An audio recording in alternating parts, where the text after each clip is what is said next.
This changes everything for the Sacramento Kings. And no, it's not just because the Kings beat the Portland Trail Blazers. No, it's not because we saw some changes finally from Mike Brown in terms of his strategy, reintegrating Keon Ellis, doing different things out there with the lineups and the actual encore product. But we had a major development in last night's game that frankly has serious implications on this Kings team. And he was in the first slide there. It's Kevin Huerter. And no, it's not just because Kevin Huerter had a good shooting night. He bounced back, after returning from injury. That's something we all expected. We all know how effective Kevin Huerter can be on the offensive end. Look back a couple seasons ago. He was an absolute monster, especially on that end of the floor. But even with the inconsistencies, we know that Kevin Huerter can be an effective offensive player. That's not been really up for questions. Some people have been questioning a little bit, but really, it was the defensive end from Kevin Huerter last night that frankly has me really, really excited about the direction, about the trajectory for this team. Because if Kevin Huerter, obviously, he's probably never going to be a world-class,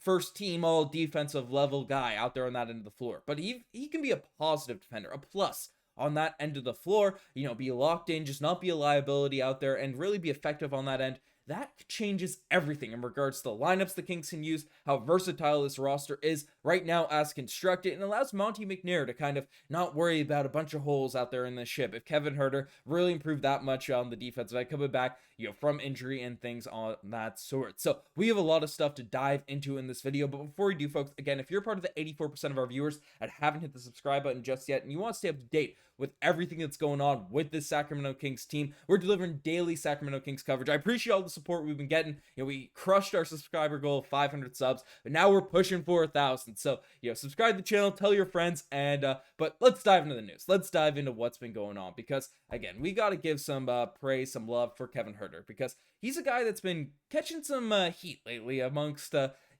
amongst his return, dealing with some injuries, and specifically, it's not really his fault, but his emergence reinsertion into the rotation has led to Keon Ellis falling out of the rotation. So when Kevin Huerter has been playing that well, right, he's kind of feeling the brunt of a lot of criticism and a lot of what the fans are saying about this team. But Huerter tonight proved why he's that guy, especially on the offensive end for Sacramento, which, it's probably what the eye test is going to see for people that watch the game. But Huerter in the starting lineup had 7 of 12 from the field, 4 of 9 from the three-point line, had 18 points, 4 assists, just did his thing out there, exactly what you want to see on the offensive end from a Kevin Huerter. But where things were different, and this is where I, said kind of at the jump, Huerter came out and was just locked down defensively. He came out and looked very, very just engaged, locked in, hounding the ball, and just wasn't really, getting blown by like we've seen in seasons past at points. Kevin Huerter, I think his defensive struggles have been a bit overstated, but tonight he looked different out there on the defensive end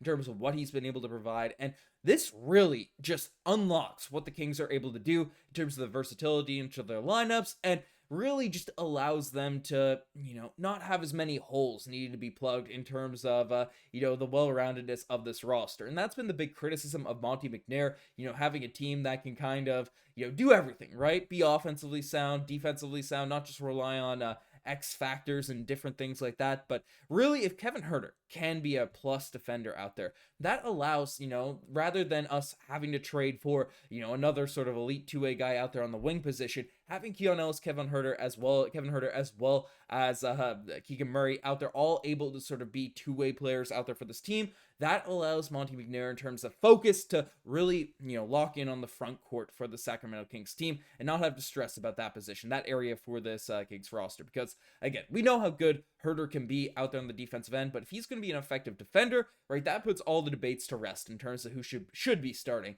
out there for this Kings team, whether it's Huerter, whether it's Keon Ellis there. And obviously Ellis is a guy that needs to be in the rotation, and we saw that change happen today in regards to what Mike Brown was doing out there with the lineups. Mike Brown finally decided, had a weird quote that I might break down in a later video, but basically reinserted Keon Ellis into the lineup, and basically he had a pretty solid outing in terms of off the bench. 14 minutes, 3 points, but looked engaged out there at the defensive end. Was a +2 of the game. That plus bias was higher earlier on, but again, it's a positive. It's a positive having him out there, being a two-way guy that can do different things.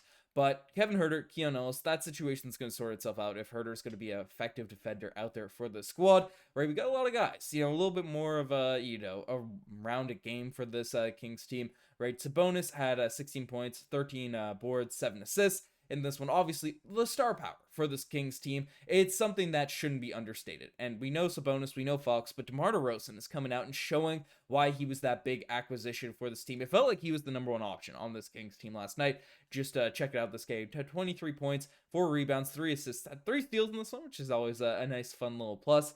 But DeMar, there's something about his game, man, that just always has that takeover instinct, has that ability to just, lock in. The Kings need a bucket. The Blazers go on a little bit of a run, or they make a couple buckets, and DeMar DeRozan can just hit those timely shots. And if Mike Brown's not going to call those timeouts at the ideal moments, it's good to have star players like Fox, like DeRozan. Obviously, Sabonis needs to be fed the ball first, as being a center position. Sometimes we've seen Sabonis dribble the ball up the court, but if all these guys can kind of get their own when things are falling apart a little bit, that is a very undervalued skill set. I know everyone sort of talked about clamoring for, hey, let's run a more fluent offense. Let's do these types of things. And yes, that is very valuable. It's a modern NBA. That's the direction you want to go with a lot of these things. But if Mike Brown can come out and just say, hey, the offense is getting a little bit messy. Things are getting a little bit helter-skelter, right? And if you're trying to swing the ball around a ton, it's probably going to lead to a turnover. And you can just give the ball to a guy like DeMar, a guy like Fox, especially at the end of games, because,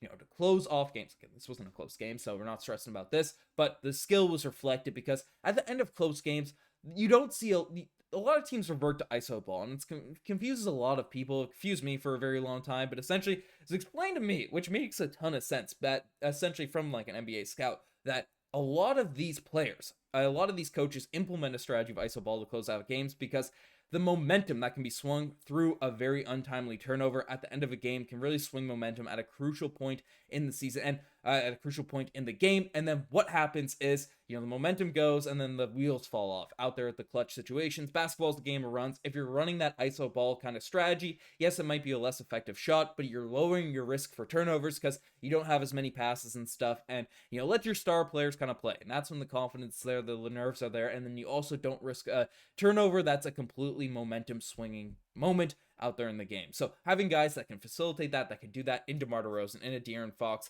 right? Multiple players that can be really effective in that area of the court. It gives Mike Brown much more of a, an option out there to do these different things to, have different options to close off games. And tonight against the Blazers, the Kings were able to sort of demonstrate that, and they didn't need to do it down the clutch. But that's a very, fun sort of direction for this team. Again, the Blazers, they gave it their all. They're a team that's definitely retooling, rebuilding here now at this point. But the Kings had this game in hand for the entire sort of outing, it felt like. And Malik Monk also came off the bench, 12 points, just doing classic Malik Monk things. But again, this Kings team, Doug McDermott also had 6 points in 3 minutes. A little bit of quick score punch there for this Kings roster. But even Keegan Murray didn't need that strong of a performance, didn't take too many shots, only took 9 shots, didn't make his threes in this one, but again, got some boards, did his thing out there on the basketball court. But again, there's probably going to need some more depth, especially at the front court for this Kings team as they face off against, to beat the Timberwolves, to beat a rolling LA Lakers. We'll see if that momentum's able to pick up